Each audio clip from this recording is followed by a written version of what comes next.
মিছরির বাবা হিসেবে সম্প্রদান করার প্রথম অধিকার কিন্তু তারই। না, ওই লোকটার কোনো অধিকার নেই। আমি তো জানিয়ে দিচ্ছি, আশীর্বাদ হবে না, সরাসরি বিয়ে হবে। তুমি রাগ করছো কেন? আমরা মন থেকে আশীর্বাদ করব। তুমি যেভাবে বলেছো ঠিক সেইভাবে করব, কেমন? তুই কি তোর বর্দিমার একটা গতি করার জন্যই এই বিয়েটা রাজি হয়ে গেলি?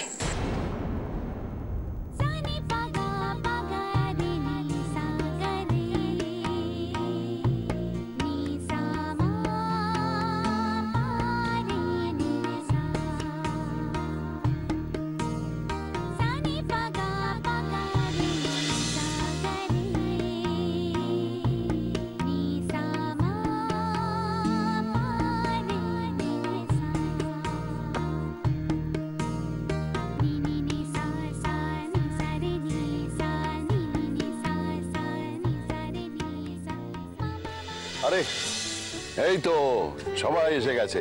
Welcome welcome. আর কেউ আসেনি? না, দিদি আসেনি, গুবলুকে নিয়ে বাড়িতে আছে। ও আচ্ছা। আরে তোমরা দাঁড়িয়ে রইলে কেন? এসো ভেতরে এসো। তোমরা এসে গেছো, চলো ভেতরে চলো। থাক মা, থাক, প্রণাম করতে হবে না, থাক, এখন আর প্রণাম করতে হবে না, চলো আবার বলছি না, চলো ভেতরে চলো, চলো।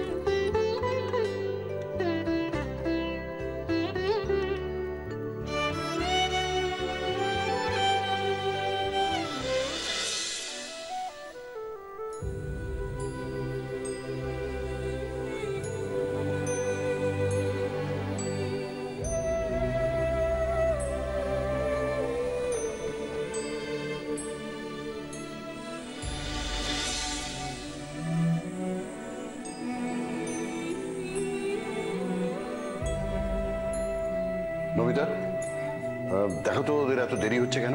যাচ্ছি মা বাবু।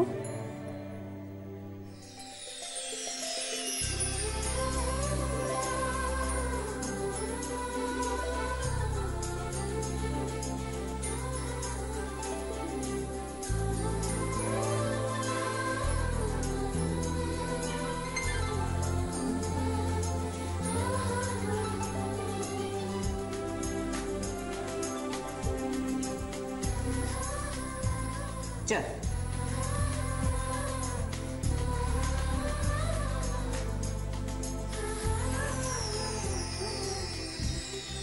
বর্দিমা আসেনি?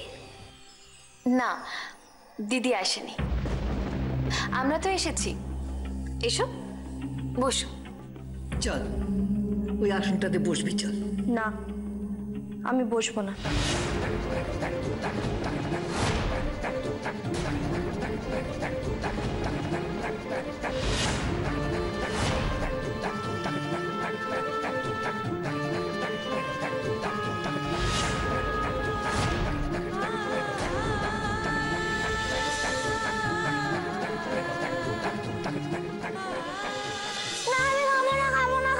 আরে গুবলু সোনা কোথায় পালালো দেখি তো। ধত্ত, এই ধত্ত। আচ্ছা আমরা তখন কিরকম করে খেলাম জানো? চোখটা বুজে হালুম করে, সেরকম করে একবার খেয়ে ফেলি তো। আমি চোখটা বুজে থাকছি, হ্যাঁ?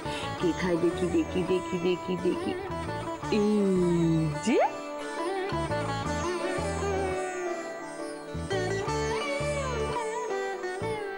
কোন খিচুড়িতে খেলো বলো তো?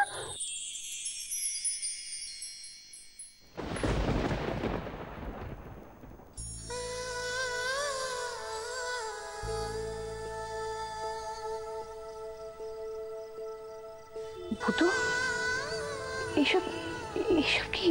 শাড়ি, তোমার বিয়ের বেনারসি শাড়ি। বলা নেই কওয়া নেই, হঠাৎ করে তুই একটা বেনারসি শাড়ি কিনে নিয়ে চলে এলি। কষ্টের টাকাগুলোকে এইভাবে বাজে খরচা করছিস ভূতু? সেই জন্য তুই এরকম হুট করে বেরিয়ে গেলি না তখন? কি বলছো তুমি বর্দিমা? আমার বর্দিমা যে শাড়িটা পরে বিয়ের পিড়িতে বসবে সেটা বাজে খরচা হতে পারে নাকি? তার মানে তো বিয়েতে যা যা খরচা হচ্ছে সবই বাজে খরচা। তুমি কি সব বাদ দিয়ে দেবে বলো? তোকে নিয়ে সত্যি আমি আর পারি না ভূতু। সব কিছুতে তোর বাড়াবাড়ি। এমনিতেই দেখছিস এরকম সংসারে বিয়ে করতে বসাতে আমার কিরকম লজ্জা করছে। আচ্ছা সকলকে একটা মানানো না মানানোর ব্যাপার আছে তো নাকি? বর্দিমা, তার মানে তোমার এই শাড়িটা পছন্দ হয়নি না?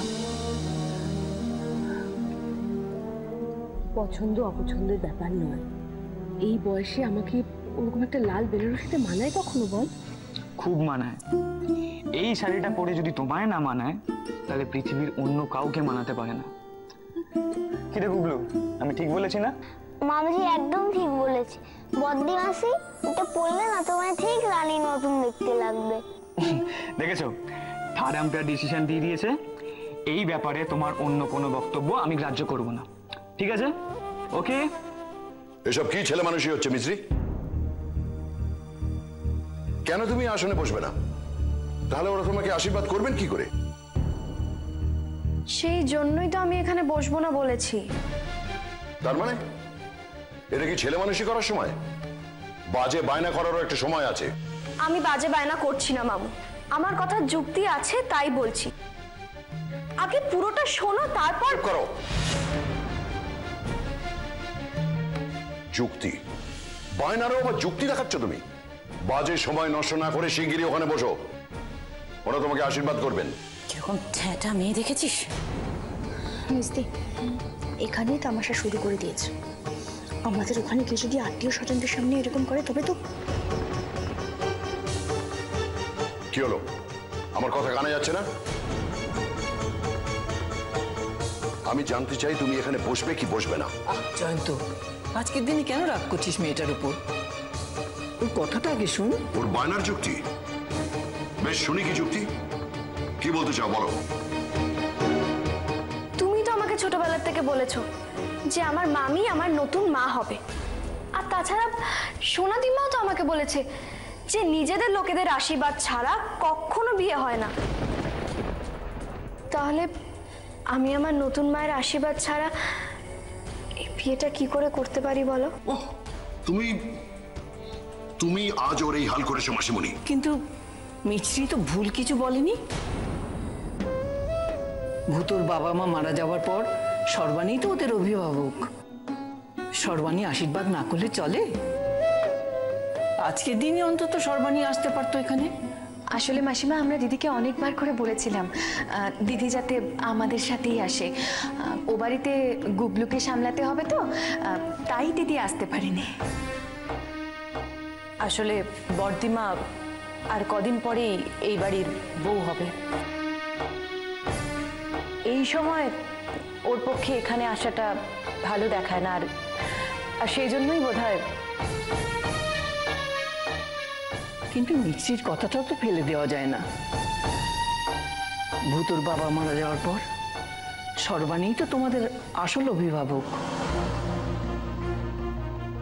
ও আশীর্বাদ না করলে চলে? ঠিক আছে, সর্বাণী না হয় ওকে পরেই আশীর্বাদ করবে। তাহলে আমি আমার নতুন মায়ের আশীর্বাদ ছাড়া এই বিয়েটা কি করে করতে পারি বলো? তাহলে কি আজ আশীর্বাদের অনুষ্ঠানটাই হবে না? না না, কেন হবে না? নিশ্চয়ই হবে। আমি দিদিকে এক্ষুনি ফোন করছি। ভূত বাড়িতে আছে, গুবলু আর দিদিকে নিয়ে এক্ষুনি চলে আসবে। হ্যাঁ, এতক্ষণে আসল কথা বললে তুমি। আর যদি তুমি এই কাজটা একটু আগে করতে তাহলে এতটা টাইম ওয়েস্ট হতো না।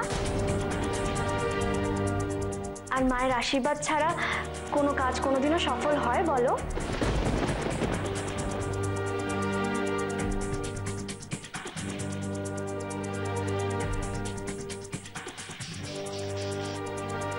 হ্যালো, হ্যাঁ বল। হ্যাঁ ভূত, বলছি তুই এখন কোথায় আছিস রে? আমি বাড়িতে। কেন? বলছিলাম দিদি আর গুবলুকে নিয়ে তুই এক্ষুনি একটা ট্যাক্সি ধরে জয়ন্তদাদের বাড়িতে চলে আসতে পারবি? মানে কেন, কি হয়েছে? কোনো কোনো গন্ডগোল হয়েছে নাকি? না না, সেরকম কিছু হয়নি। আসলে মিছরি দিদি না এলে আশীর্বাদের জন্য বসতেই চাইছে না। দিদির হাত থেকেই ও আশীর্বাদ নেবে। সে কি, তোরা একটু বুঝিয়ে বলতে পারছিস না? দেখ, দিদি কি ভাই ফোনটা? আমি কথা বলছি। হ্যালো, হ্যাঁ কি হচ্ছে রে? দিদি শোনো না, বলছি যে তুমি ভূতোর সাথে এক্ষুনি একবার জয়ন্তদাদের বাড়িতে চলে আসতে পারবে? কেন? না না, আসলে মিছরি। আমাকে দাও, আমি কথা বলছি। সর্বাণী, আসলে হয়েছে কি, মিছরি হঠাৎ করে বায়না ধরেছে যে তুমি না এলে ওর আশীর্বাদ হবে না। উমা, সে কি কথা? তুমি ওকে একবার ফোনটা দাও তো, আমি কথা বলছি। আসলে এই কটা দিন মাত্র বাকি, আমার ও বাড়িতে যাওয়াটা ঠিক হবে না বলেই ওদেরকে পাঠিয়েছি। না শোনো না, আমি বলছি কি, মিছরি যেটা আবদার করছে সেটা যদি অন্যায় আবদার হতো তাহলে আমি হয়তো গ্রাহ্য করতাম না, কিন্তু ও যেটা বলছে তার মধ্যে যথেষ্ট যুক্তি আছে, তাই আমি ওটা ঠিক ফেলে দিতে পারছি না। তবে তুমি যদি আজকে আসতে না পারো তাহলে আমরা আশীর্বাদটা না হয় বন্ধ রাখি, অন্য কোনো দিন না না, সে কি কথা? এত বড় অমঙ্গল আমি কিছুতেই হতে দিতে পারি না। হ্যাঁ, ইন দ্যাট কেস তোমাকে তো তাহলে আসতেই হচ্ছে। আমি কি গাড়ি পাঠিয়ে দেবো? না, তাতে অনেক দেরি হয়ে যাবে। আমি বরং একটা... হ্যাঁ, আমারও তাই মনে হয়। তোমরা যদি চট করে ওখান থেকে একটা ট্যাক্সি নিয়ে আমাদের এখানে চলে আসো। কি আসছে তো? হ্যাঁ, যেতে তো হবেই। ওকে।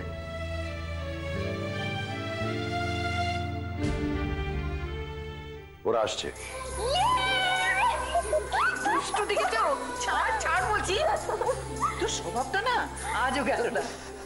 যেটা বায়না ধরবি সেটা করেই ছাড়বি।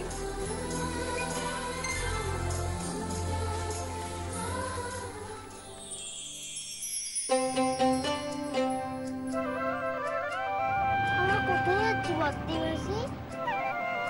আমাদের শ্বশুর বাড়িতে আশীর্বাদ করতে। কিন্তু তুমি বলেছিলে আমি ছোট, আমাকে আশীর্বাদ করতে হবে না। তোমাকে আশীর্বাদ করতে হবে, আমি আশীর্বাদ করব। আর মামাজি নিজের বউকে আশীর্বাদ করবে না? হ্যাঁ, আমি সবার বড় তো, আমি আশীর্বাদ করলেই হবে। শুধু বড়লাই আশীর্বাদ করবে? তাহলে মা আর এই মাসিমণিরা মামাজির শ্বশুর বাড়িতে কেন গেল? গুবলু, তুমি এবার একটু চুপ করবে? ওখানে গেলেই সবকিছু বুঝতে পারবে। এবার একটু চুপ করো প্লিজ। আচ্ছা বদ্দি মাসি, শ্বশুর বাড়ি কেমন হয়? ওখানে কারা থাকে? হ্যাঁ, টিভি আছে, মোটু পাতলু, পাওয়ার রেঞ্জার, ছোটা ভীম দেখা যায়? সব দেখা যায়। মুখে যেন করে কই ফুটছে।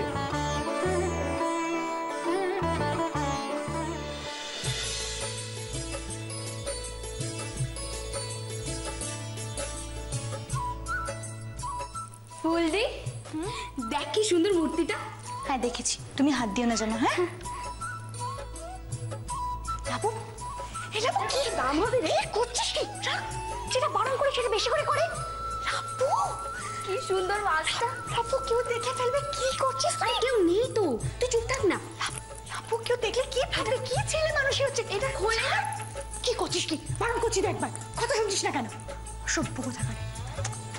লাবু কি বলছিস? বাবা কি করছিস? লাবু কেন এরকম করছিস? চুপ কর না তুই। লাবু হাত দিবি না কোনো জিনিসে, কিন্তু আমি বারবার বলে দিচ্ছি। লাবু, হ্যাঁ লাবু, লাবু কেউ চলে আসবে, কি ভাববে আমাদের সম্পর্কে? দাঁড়া না। ভগবান, আমি কি করে কেন নিয়ে আসলাম ওপরে এই মেয়েটাকে? কেউ দেখলে এখন কি? লাবু,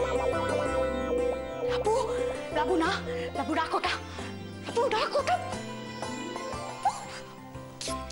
দেখ কি সুন্দর মিররটা, আমাকে এতে কি সুন্দর দেখাচ্ছে।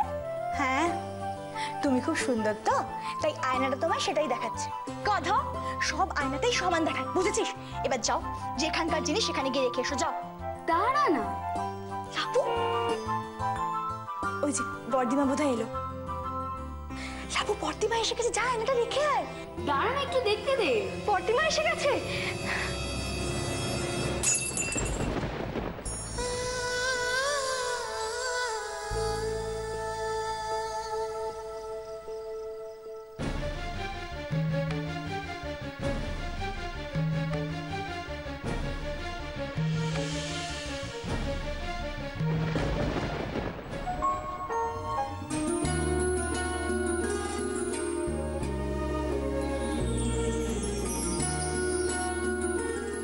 আয়, এসো।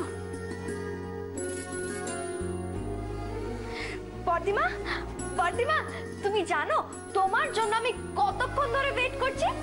চলো চলো চলো তাড়াতাড়ি এসো তাড়াতাড়ি এসো। তখন থেকে বলছি আয়নাটা রেখে দে রেখে দে রেখে দে, আমার কোনো কথা কান নিচ্ছিস না। দেখলি দেখলি কি হলো? আয়না ভাঙা কতটা অমঙ্গলের লক্ষণ তুই জানিস? বর্দিমা এলো আর আয়নাটাও ভেঙে গেল। বর্দিমা শুনতে পেলে তো বাইরে থেকেই চলে যাবে।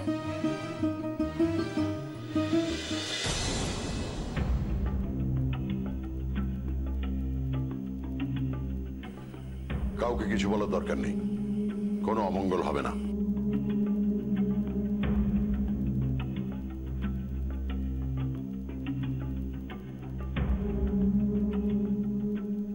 এসো। এটা হচ্ছে আমাদের ড্রয়িং রুম।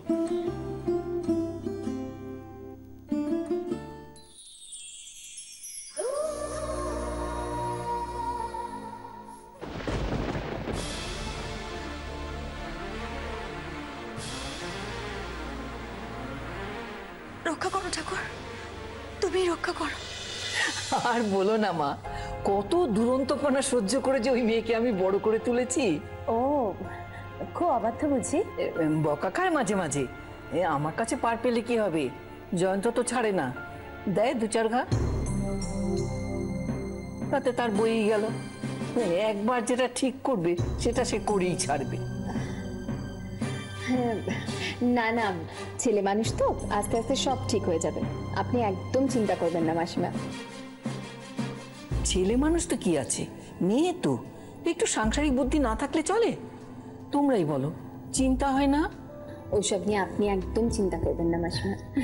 এই যে তোমরা আমাকে ভরসা দিলে, এতেই আমার মনটা ঠান্ডা হয়ে গেল। প্রথম যেদিন জয়ন্ত এসে আমাকে বলল ওর বিয়ে ঠিক হয়ে গেছে, ভয়ে তো আমার প্রাণ উড়ে যাবার জোগাড়।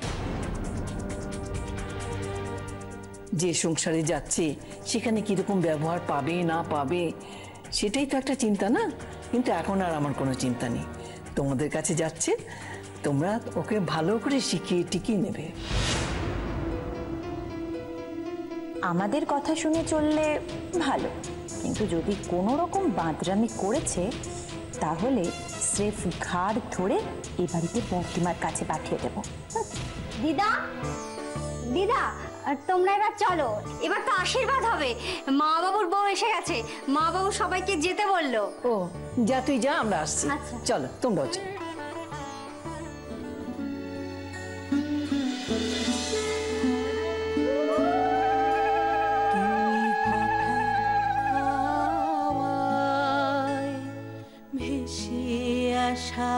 ধন তুমি হঠাৎ হাওয়ায়, তাই হঠাৎ পাওয়ায় চমকে ওঠে মন, তুমি হঠাৎ হাওয়ায় ভেসে আসা ধন তুমি হঠাৎ হাওয়ায়।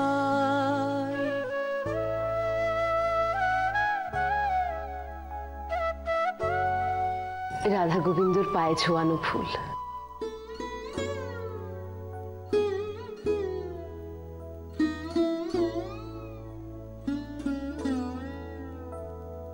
গোপন পথে আপন মনে বাহির হও যে কোন লগনে, গোপন পথে আপন মনে বাহির হও যে কোন লগনে, হঠাৎ গন্ধে মাতাও সুমিরন তুমি হঠাৎ হাওয়ায় ভেসে আসা ধন তুমি হঠাৎ হাওয়ায়। বাবা মার হয়ে এই দায়িত্বটা আজ আমি পালন করলাম।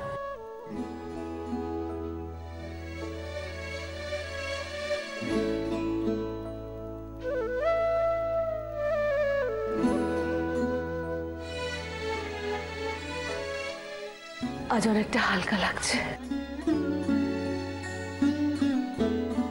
এই হাদামে, হাঁ করে কি দেখছিস? প্রণাম কর। হঠাৎ হাওয়ায় ভেসে আসা ধন তুমি, হঠাৎ হাওয়ায়, তাই হঠাৎ পাওয়ায় চমকে ওঠে মন তুমি, হঠাৎ হাওয়ায় ভেসে আসা ধন তুমি, হঠাৎ হাওয়া। প্রতিমা এসে গেছে।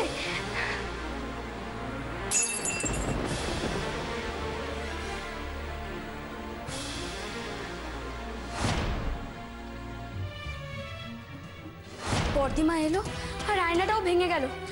বর্দিমা শুনতে পেলে তো বাইরে থেকেই চলে যাবে। কাউকে কিছু বলার দরকার নেই, কোনো অমঙ্গল হবে না।